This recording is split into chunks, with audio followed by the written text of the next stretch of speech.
साथियों, कल का जो दिल्ली का घटनाक्रम हुआ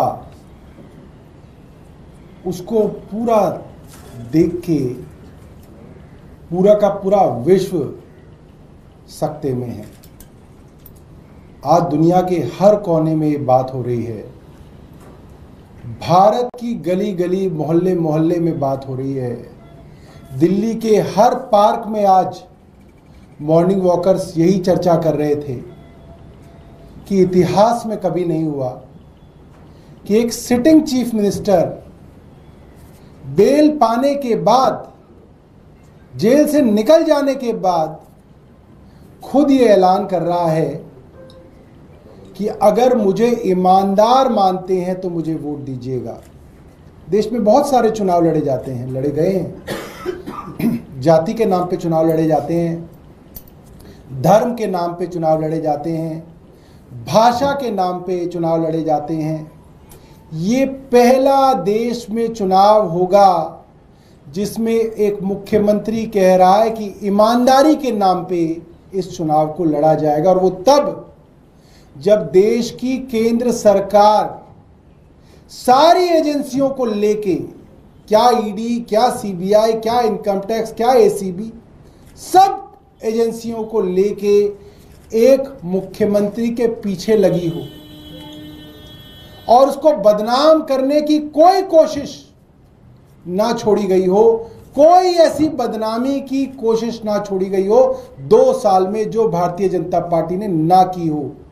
उसके बावजूद उस मुख्यमंत्री का विश्वास अपनी जनता पे है और अपनी ईमानदारी पे है कि वो मुख्यमंत्री कह रहा है कि मेरी ईमानदारी पे वोट दीजिएगा। ये मुझे लगता है कि अपने आप में एक बहुत बड़ी ऐतिहासिक घटना है जो यहाँ पे हो रही है। अब दिल्ली के लोग क्या कह रहे हैं, इसकी चर्चा कल से बाजारों में, चाय की दुकानों पे, सुबह दूध लेने जाते हैं उन लोगों के बीच में, ऑटो वाले कहीं खड़े होते हैं तो उनके आसपास कुछ लोग बैठ जाते हैं, उनमें हर जगह चर्चा हो रही है। और यही चर्चा है मेट्रो में कि प्रधानमंत्री मोदी ने अपनी सरकार और अपनी एजेंसियों द्वारा जो षड्यंत्र रचा और अरविंद केजरीवाल जी को फंसाने की जो कोशिश हुई, अरविंद केजरीवाल अकेले लड़के उससे बाहर आए हैं और उन्होंने इनके सारे षड्यंत्र कल फेल कर दिए जब उन्होंने कहा कि मैं जनता की अदालत में जाऊंगा, जनता के सामने अग्नि परीक्षा दूंगा। अगर जनता कहेगी कि हमारा मुख्यमंत्री ईमानदार है तो मैं इस कुर्सी पे बैठूंगा, वरना नहीं बैठूंगा। आज सुबह बाल लंबे हो रहे थे तो बाल कटाने सुबह सुबह में निकला। अब क्या है, 10 बजे से पहले मैंने देखा हेयर सैलून खुलते नहीं है, तो मैं 9:30 बजे पहुंच गया। तो उसने बोला कि आने वाले हैं, तो मैं वहां बैठ गया। तो वहां पे कई लोग जो है आसपास के जो है बाहर खड़े हुए थे और लोग बात कर रहे थे, चर्चा कर रहे थे, और हर आदमी इस बात को कह रहा था कि साहब चुनाव कब होंगे, चुनाव जल्दी कराओ। दिल्ली के लोगों के अंदर ऐसी उत्सुकता है कि चुनाव हो और हम वोट डाल के अरविंद केजरीवाल को कल ही दोबारा मुख्यमंत्री बने, ऐसी बेसब्री है आज दिल्ली की जनता के बीच में। एक आदमी वहां पे बैठा था, वो बोला, सर मुख्यमंत्री जी ने बहुत अच्छा किया कि जेल में रह के रिजाइन नहीं किया। अगर जेल में रह के रिजाइन करते तो भारतीय जनता पार्टी कहती कि हमारे दबाव में रिजाइन करना पड़ गया।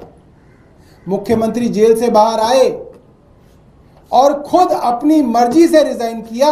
ये मुख्यमंत्री जी ने बहुत बड़ा काम किया। एक और वहां पे व्यक्ति थे, वो ये बात कर रहे थे, मैंने अभी फोन पे उनसे पूछा, तो वे रहते तो हमारे ग्रेटर कैलाश में, मगर दुकान उनकी लाजपत नगर में।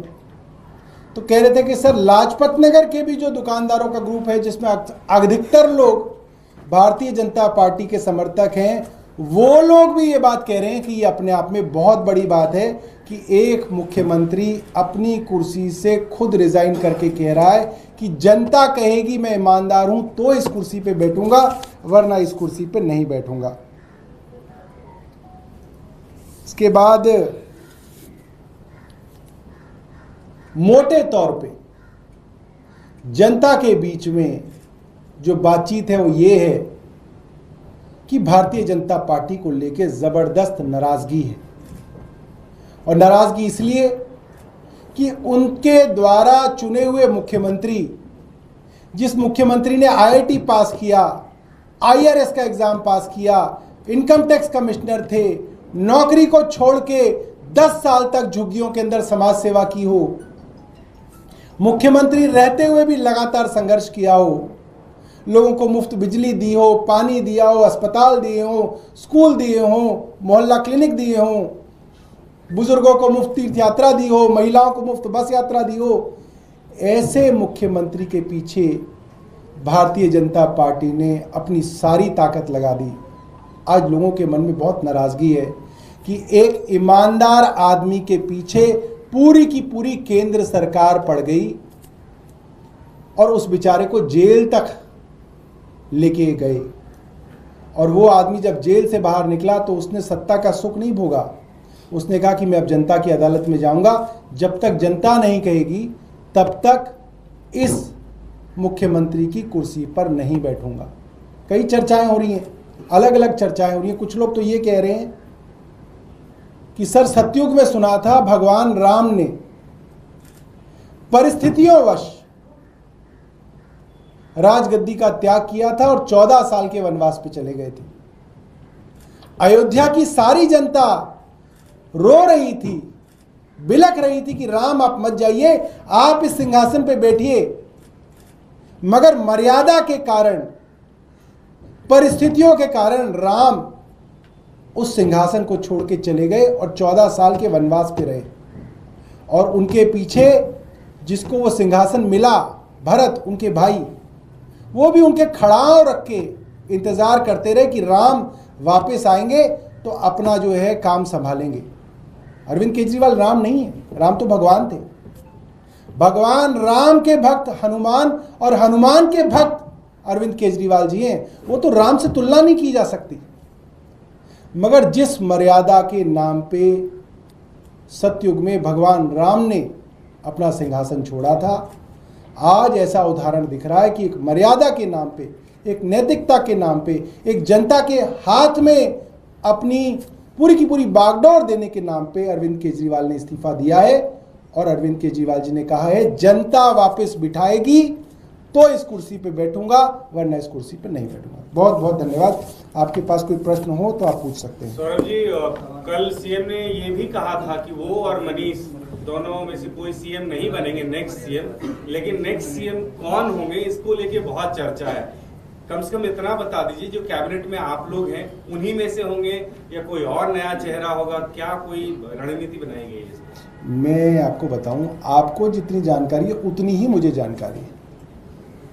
आप जैसे कयास लगा सकते हैं, मैं भी वैसे ही कयास लगा सकता हूं। मगर आपका कयास लगाना ठीक है, मेरा कयास लगाना ठीक नहीं है, क्योंकि मैं उसका स्टेक होल्डर हूं। इसलिए जो है अभी तक मैं आपको ये बता सकता हूं कि इसके ऊपर कोई चर्चा नहीं है। जैसे ही चर्चा होगी सबसे पहले आप ही को बताना। और कहाँ बताएंगे? बताओ, आप ही को तो बताएंगे, तभी तो आप लोगों तो बताएंगे। तो जैसे ही चर्चा होगी मैं बताऊंगा। जी जावेद जी, इतना तो बता सकते हैं कि विधायकों में से ही होगा, पार्टी में से, आम आदमी पार्टी से, विधायकों में से ही होगा। जो पत्रकारों में भी से हो सकता है, पत्रकार भी मुख्यमंत्री बन सकते हैं, कोई एडिटर भी हो सकता है। सौरभ जी, ये बताइए कि आगे क्या टाइमलाइन क्या है? सीएम कब इस्तीफा देने जा रहे हैं? विधायक दल की बैठक कब होगी? एलजी से मुलाकात कब होगी? नए नाम की चर्चा, ये कम से कम टाइमलाइन बता दीजिए। मोटे तौर पे टाइमलाइन ये है कि कल ये फैसला मुख्यमंत्री जी ने जनता के बीच में रखा है। कल इतवार था, आज ईद की छुट्टी है, लिहाजा कल यानी कि मंगलवार को जो पहला वर्किंग डे आता है उसमें मुख्यमंत्री अपने इस्तीफे को दे देंगे। और इस्तीफा जैसे ही मंजूर होगा उसके बाद विधायक दल की जो है बैठक होगी। विधायक दल अपना एक नेता चुनेंगे।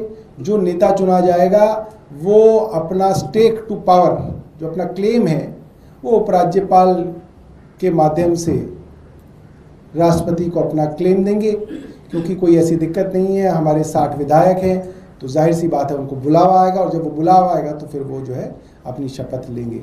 तो इस तरीके का है और मुझे लगता है कि ज़्यादा दिन नहीं, 1 हफ्ते के अंदर ये सारी की सारी प्रक्रिया हो जानी चाहिए। विधानसभा का सत्र एक्शन प्लान क्या होगा, किस तरीके से वो काम करेंगे, क्या कुछ रहेगा? अब तो भाई जो आएंगे वही काम करेंगे, वही एक्शन प्लान बताएंगे। अगर एक्शन प्लान भी मैं ही बना दूं उनका तो फिर कैसे चलेगा? अच्छा, एक ये भी कहा जा रहा है कि अरविंद केजरीवाल ये कह तो रहे हैं कि जनता के बीच में जाएंगे, जनता से ईमानदारी का सर्टिफिकेट मिलने के बाद वो सीएम की कुर्सी पे रहेंगे, लेकिन ये आरोप लग रहा है कि एक राजनीतिक मजबूरी थी। आप लोगों को महिलाओं को 1000 रुपया देना है, वो जब तक कैबिनेट की बैठक नहीं होगी, उसमें पास नहीं होगा, तब तक नहीं हो सकता। अरविंद केजरीवाल कैबिनेट की बैठक बुला नहीं सकते, इसलिए वो मुख्यमंत्री का पद छोड़ रहे हैं, लेकिन छोड़ने के लिए वो नाखून कटा के शहीद बन रहे हैं। देखिए ऐसा है, भारतीय जनता पार्टी 6 महीने से उनका रेजिग्नेशन मांग रही थी और वो ये कह रही थी रेजिग्नेशन इसलिए दो क्योंकि सरकार नहीं चल सकती जेल से, मगर जेल से सरकार अरविंद केजरीवाल ने चला के दिखाई। अब वो बाहर आ गए थे तो वो फिर मांग रहे थे, अब दे दिया तो कह रहे नहीं साहब इन्होंने इसलिए नहीं दिया, इन्होंने इसलिए दिया। अरे तुम क्यों मांग रहे थे, फिर तुम मत मांगते, हमारी पॉलिसी ना आने देते। तुम चाहते हो हमारी पॉलिसी आ जाए इसलिए मांग रहे थे, ऐसा तो नहीं। हर तरीके से सरकार के काम किए जा सकते हैं। मुख्यमंत्री को इजाजत थी कि वो जितनी भी फाइलें एलजी के पास भेजी जानी है वे फाइलें साइन कर सकते थे और सारी की सारी फाइलें उनकी साइन की हुई जाती हैं। दूसरी बात, जब से मुख्यमंत्री अरविंद केजरीवाल मेजॉरिटी से बने, फरवरी 2014 से, माफ कीजिएगा 15 से, तब से लेकर अब तक बंदिशें ही बंदिशें मुख्यमंत्री जी के पास रही हैं, मगर बंदिशों में भी जो काम कर ले उसका नाम अरविंद केजरीवाल है, इसलिए जनता बार बार उनको वोट डालती है। तो ये सब तो कुतर्क हैं, ये सब जो है भारतीय जनता पार्टी परेशान है। मैं कल एक भारतीय जनता पार्टी के बहुत बड़े नेता से मिला, नाम बताऊंगा तो आप वो नाराज हो जाएंगे, और एक नहीं कईयों से मिला, एक जगह मुलाकात हो गई, फिर एक जगह आज सुबह एक भारतीय जनता पार्टी के नेता से बातचीत भी हो रही थी। तो उन्होंने मुझे कहा कि हमारे यहाँ ये चर्चा हो रही थी भारतीय जनता पार्टी के बीच में कि जहां भारतीय जनता पार्टी की सोच खत्म होती है वहां केजरीवाल की सोच शुरू होती है। ये चर्चा चल रही है आज भारतीय जनता पार्टी में, क्योंकि वो लोग सपने में भी नहीं सोच सकते थे कि कोई आदमी सत्ता त्याग कर सकता है। उनके यहाँ तो झगड़े होते हैं सत्ता के लिए, लॉबिंग होती है, कोई आरएसएस का आदमी होता है, कोई जो है गडकरी जी का आदमी होता है, कोई जो है किसी और का आदमी होता है, कोई राजनाथ जी का आदमी होता है, सब लोग आके दिल्ली के अंदर जो है लॉबिंग करते हैं, तब जाके कोई बनता है, और उसके बाद भी खूब लड़ाई झगड़ा चलता रहता है। तो उनके लिए ये बहुत जो है सरप्राइजिंग था, वो इसके लिए तैयार नहीं थे। आप खुद ही देख सकते हैं कि जिस तरीके से कल भारतीय जनता पार्टी के प्रवक्ताओं के बयान आ रहे थे, वो तो ये कह रहे हैं कि साहब ये तो पूरा पूरा ड्रामा है, ये तो 2 दिन ड्रामा करेंगे, फिर जो है फिर कार्यकर्ताओं से और लोगों से कहलवा देंगे कि भाई आप मत जाइए, फिर ये नहीं रिजाइन करेंगे। तो उनके ऑफिशियल बयान आया था कल बीजेपी का। अब उनको डर लग रहा है, नहीं यार ये तो शायद सही में रिजाइन कर रहे हैं, तो अब कोई और बयान दिखा जाए, तो वो कुतर्क चलेंगे। मगर ये संवाद सीधा अरविंद केजरीवाल जी का जनता से है।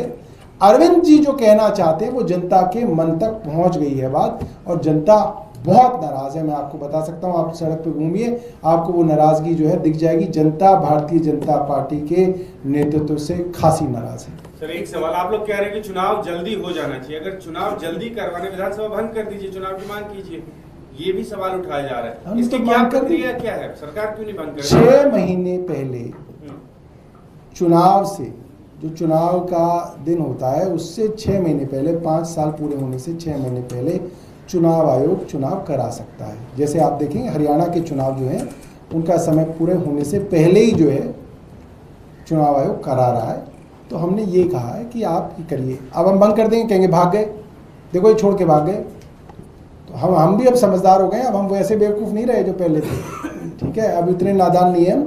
हमने आपको बोल दिया, हमने बॉल जो है आपके पाले में डाल दी कि अगर है हिम्मत और है कॉन्फिडेंस और लगता है कि तुम केजरीवाल को हरा सकते हो तो आ जाओ मैदान में, और नहीं है तो फिर देखेंगे टाइम पे, जब टाइम आएगा। सर क्या चुनाव आयोग को आप रिकमेंडेशन भेजेंगे कि या चुनाव पहले? अरे चुनाव आयोग क्या है, ये सब यही है, भारतीय जनता पार्टी ही चला रहा है सब कुछ, क्या चुनाव आयोग है। इलेक्शन तो वही